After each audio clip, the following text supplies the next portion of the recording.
Bom, continuando, pessoal, desculpa essa interrupção da aula de repente, foi porque literalmente eu não me atentei à questão da memória do celular. Agora eu fiz uma limpeza no celular para poder fazer outras gravações aqui, tá? Literalmente eu tive que dividir o vídeo no meio, foi sem querer. Então, estava falando sobre a questão de estar direcionado para Meca, né, que é importante na hora de fazer as orações, e o hábito de fazer orações 5 vezes ao dia, que é o Salá. Continuando, a gente tem o Zakat, que é dar esmolas e ser generoso com os pobres, né? Que é a ideia de que a religiosidade também acompanha uma espécie de amor ao próximo, né? Uma espécie de caridade. Se a gente for parar para pensar, o próprio cristianismo também carrega essa ideia de caridade para si, né? Principalmente os franciscanos, nesse caso. Então, o Saum, que seria jejuar durante o dia do mês de Ramadã, o 9º mês do calendário islâmico, relembrando que o momento no qual Maomé recebeu os ensinamentos que compõem o Corão. Jejuar seria literalmente ficar desde a hora que você acorda até as 6 horas da tarde, que seria da hora que o sol aparece até a hora que o sol se põe, sem comer, sem beber água, sem outras formas de prazer, do tipo, você não pode beijar as pessoas, né? Você não pode se deitar com a pessoa. Então, literalmente, é uma forma de jejum tanto corporal quanto mental. Por quê? Explicando aqui a razão do Ramadã para você, meu querido aluno do sexto. Pessoal, o Ramadã, ele parte do princípio que se você não conseguir controlar sua mente e o seu corpo, você vive uma vida desequilibrada, você vive uma vida na qual você acaba caindo em muitos vícios, né? Então a ideia do Ramadã não é simplesmente jejuar pelo jejum, mas ver até onde a sua mente consegue controlar o seu corpo. Se você de fato consegue controlar suas próprias vontades ou se são suas vontades que controlam você, né? É bem interessante. Lembra um pouco a época da Páscoa, né? Que as pessoas costumam fazer quando são cristãs, né, católicas, promessa, né? Então a pessoa fica um mês sem comer chocolate, ou fica um mês, se ela gosta de beber uma cervejinha, por exemplo, no final de semana, ela tira a cervejinha. Se ela gosta de comer muita carne, ela tira a carne, né? Então é uma forma de você mostrar se você realmente tem um controle mental das coisas ou se você deixa o seu corpo te controlar aí no caso. A gente sabe muito bem que os vícios quase todos vêm da mente, por isso que eu falo que é um controle mental corporal. Porque por mais que a pessoa sente fome e é lá no estômago que ela sente a fome, é a mente que planeja o que você vai comer, o que vai satisfazer essa fome, né? E muitas vezes a fome do estômago não está conectada com uma necessidade real, né? Às vezes a pessoa, quando ela é viciada em comida, por exemplo, que é os casos de pessoas que realmente sofrem com isso, ela não tem controle nenhum da mente dela, né, velho? Ela, na verdade, assim, esse controle mental no sentido de substituição, né, de uma falta afetiva, de uma questão mal resolvida pela compulsão por comida, como tem pessoas que viciam em bebida dessa mesma maneira. O vício, ele se desdobra de uma maneira muito parecida em qualquer tipo de vício. É por isso que as pessoas cometem muitos erros na hora de julgar o vício de uma pessoa e falar como se fosse um vício fosse pior e o outro melhor, né?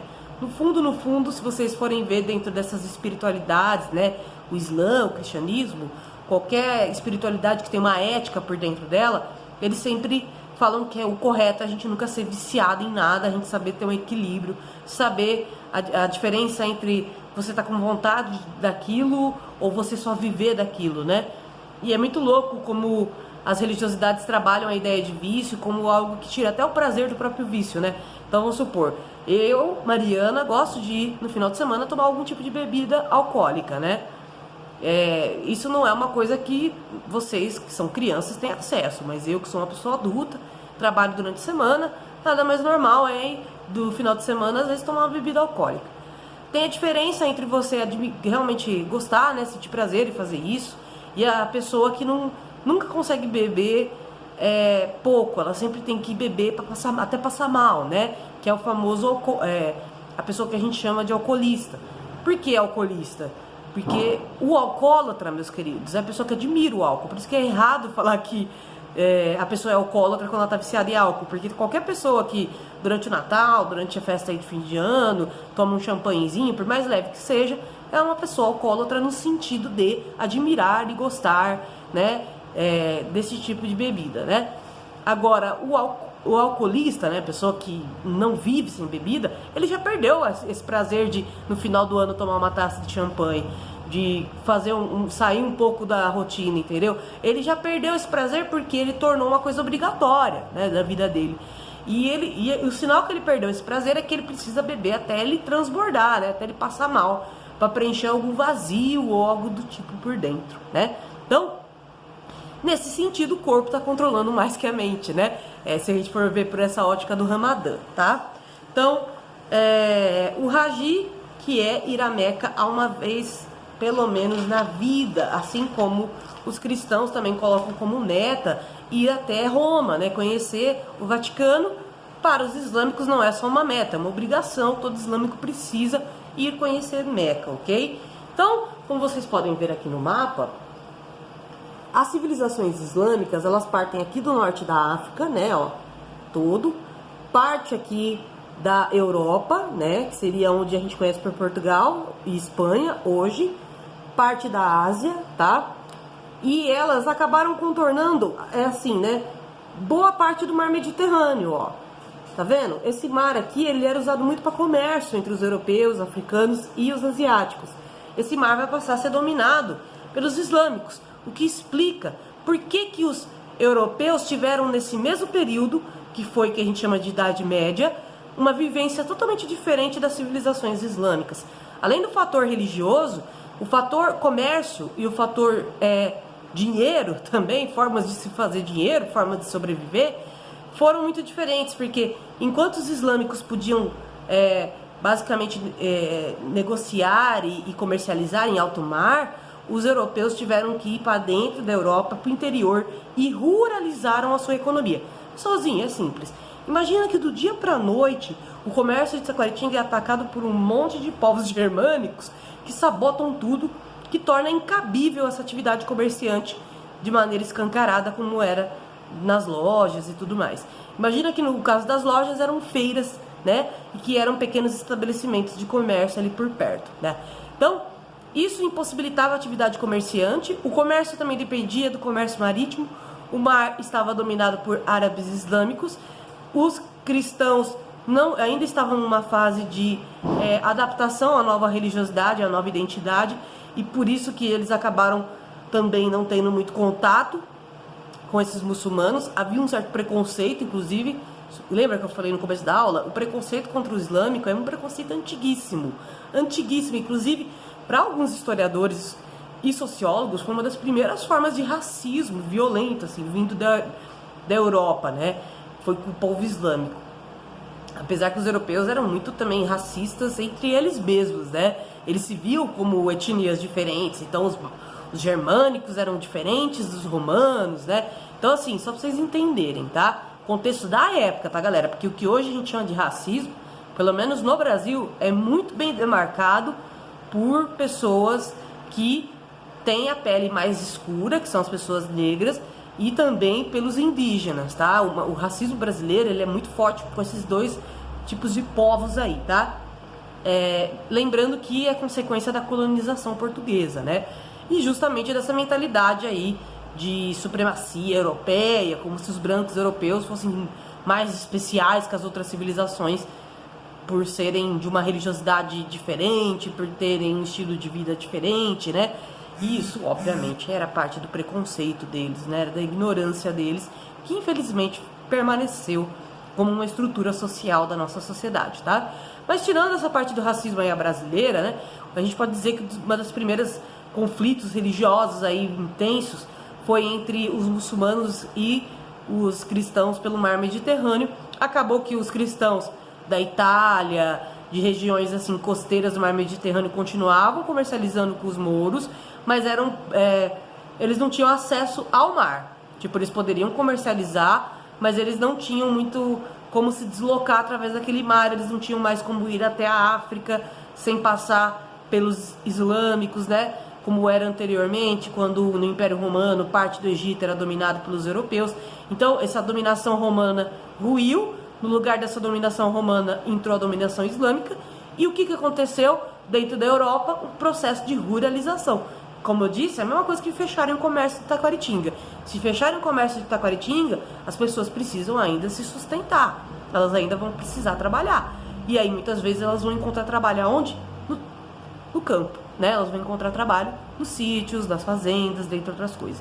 Imagina que nessa época não eram sítios e fazendas, mas sim feudos. Eu vou explicar como que era o feudo, por que tem esse nome específico, tá?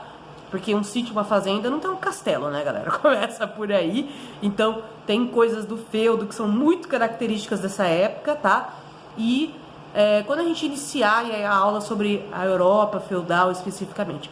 Por enquanto, o importante é vocês lembrarem que sim, Maomé foi responsável pela união dos povos islâmicos, árabes islâmicos.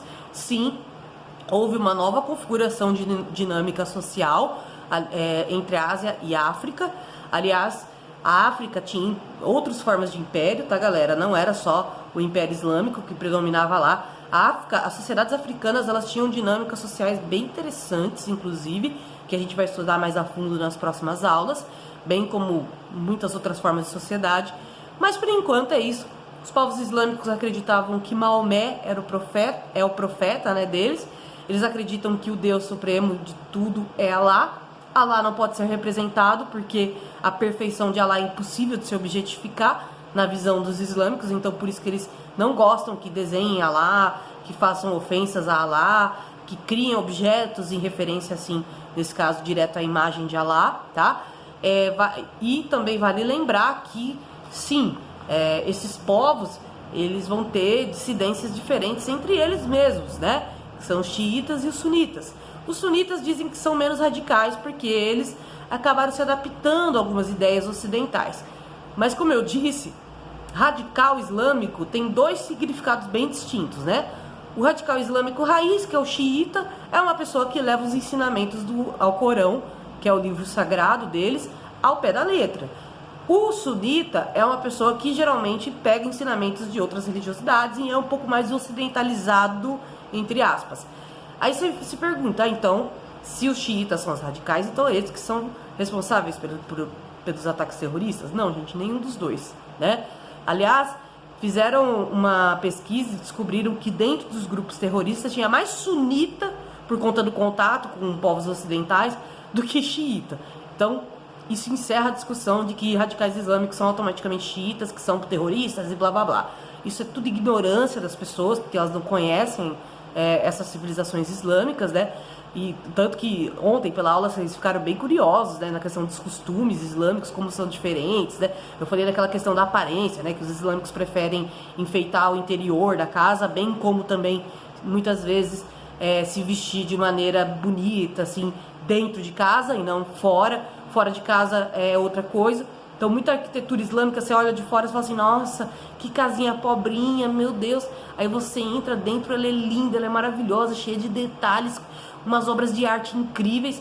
Os prédios públicos islâmicos ou ligados a religiosidades, a repartições ligadas ao Estado, né, que seriam os sheiks, né, que seriam os líderes aí islâmicos e líderes políticos, são prédios, obviamente, que tem uma outra dinâmica, né, para se ver de fora. E para parecerem onipotentes, né? Tipo, olha, aqui é o líder, né? Então tem que parecer uma coisa bem grandiosa e tudo mais. Agora, as casas, né, dos muçulmanos, as casas comuns, geralmente quando a gente olha de fora, a gente não tem a noção da dimensão da beleza que elas têm por dentro, porque valoriza-se na cultura islâmica essa beleza interior. Beleza? Espero que vocês estejam tendo uma boa semana, que vocês estejam se cuidando, uma vez que está aumentando cada vez mais os casos na cidade, tá? Se cuidem, galerinha. Se precisar sair, lembra sempre de pôr a máscara, álcool em gel na bolsa. Um beijo pra vocês. Fiquem aí com uma tarefinha pra vocês fazerem da página 120, tá, galera? Não, página 120, nossa, página 120 eu já dei, né, galera? Será moscando aqui. Façam uma tarefa aqui da página 123. Vocês vão ter que identificar um árabe e um cristão, tá? Aqui na imagem dá pra perceber a diferença na vestimenta do árabe. Aqui, ó, túnicas, né? A túnica, muitas vezes o hijab, né, presente. Aqui no cristão você vê o rei cristão com a coroa, com aquela roupa de metal, né, que era típica da Idade Média, tá? Então, vocês vão ter que apontar algumas diferenças na maneira de se vestir, tá? Então, eu apontei o turbante. Turbante é esse estilo de coroa, né? Esse estilo de tecido que se põe na cabeça. Por que os povos islâmicos usam tanta proteção na cabeça? Porque eles moram em regiões quentes. Por serem regiões quentes, precisam proteger a cabeça, né? E também porque é um elemento cultural, tá, galera? Vale lembrar que existem N maneiras de se proteger a cabeça e eles criaram essa, entendeu? É parte do ser humano ser inventivo, ser criativo, dentre outras coisas, tá? Então, qual é a conclusão que você pode tirar aí da diferença dos personagens árabe e cristão? Bom, o cristão você percebe pela coroa, pela espada, o árabe tá aí com uma lança, né, galera? E de túnica, alguns estão de turbante também. Qual foi o resultado das batalhas travadas da Península Ibérica no século VIII? Bom, galera, nessa época, no século VIII, os árabes acabaram conquistando boa parte da Península Ibérica, tá? Fica a dica aí de resposta. Eles conquistam, tanto que eu falei, a Península Ibérica é onde é Portugal e Espanha hoje. Por isso que por muito tempo foi considerado... Só um minutinho, gente. Bom, gente, então continuando, a última questão é como a expansão territorial árabe influenciou na Península Ibérica e na história da Europa, porque eles conquistaram o mar Mediterrâneo, como expliquei para vocês. Isso impossibilitou o comércio europeu com esse mar, que era antes dominado pelos romanos, né? E fez com que os árabes dominassem o comércio marítimo, fazendo com que os europeus tivessem que ruralizar sua economia e voltar-se para o interior. Então eu espero que vocês estejam bem, que vocês estejam tranquilos. Façam atividade, a professora praticamente mastigou aqui parte das respostas. Coloquem nas palavras de vocês. Eu sei que é muito difícil vocês fazerem essas coisas à distância, mas também é importante para vocês criarem uma autonomia, tá? Vocês se esforçarem para conseguir achar as respostas, olhar na apostila, procurar, né, informação. Leiam os títulos dos textos, que às vezes ajuda vocês a achar uma informação. Mas a professora já deu as dicas mais importantes aqui. Então é isso. Um beijo para vocês e até a próxima, gente!